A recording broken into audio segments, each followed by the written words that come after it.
I am afraid of death. We've all contemplated our mortality at some point. We think about it for the moment, sobering us before being forgotten in the perpetuity of life. But how? How can I resume living normally following this realization that my life, with all its good experiences, shall one day be stolen by this unknowable thing? How do I embrace it? This stranger that has relentlessly followed me my entire life.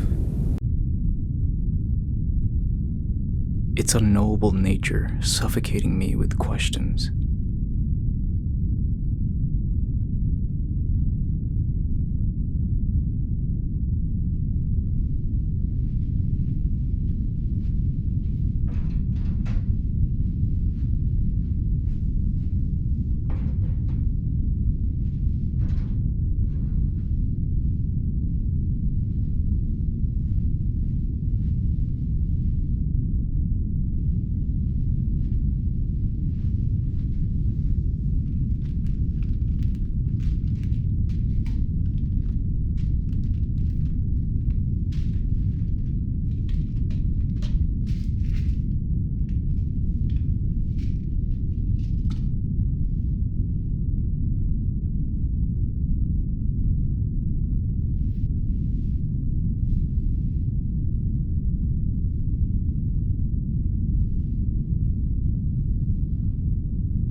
As humans, it's intrinsic for us to ask questions and to seek out their answers.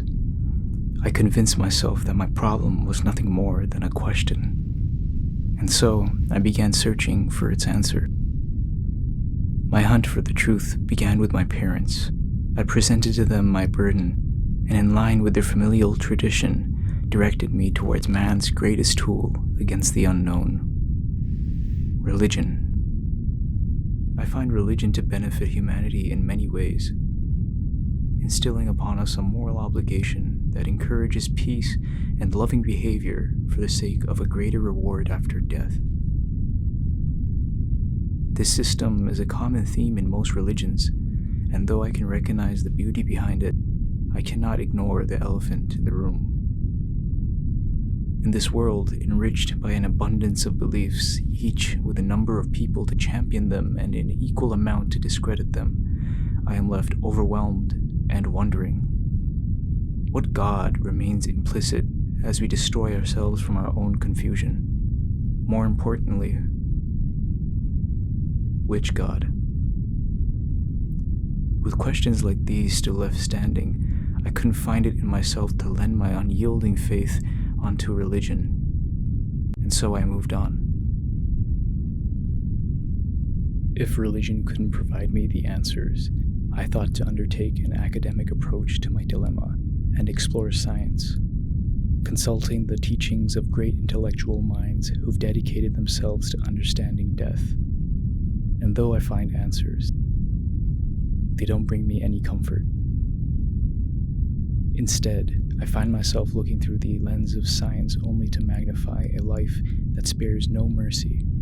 Intriguing, sure, but I don't find comfort in knowing how our bodies deteriorate and continue the cycle of existence. Though insightful, it doesn't help me find peace with death. In fact, I'm only reminded that not even my physical self lives on. In the end, everything truly does cease to exist. After such a grim conclusion from an empirical stance, I sought refuge in the realm of the philosophical, hoping a great mind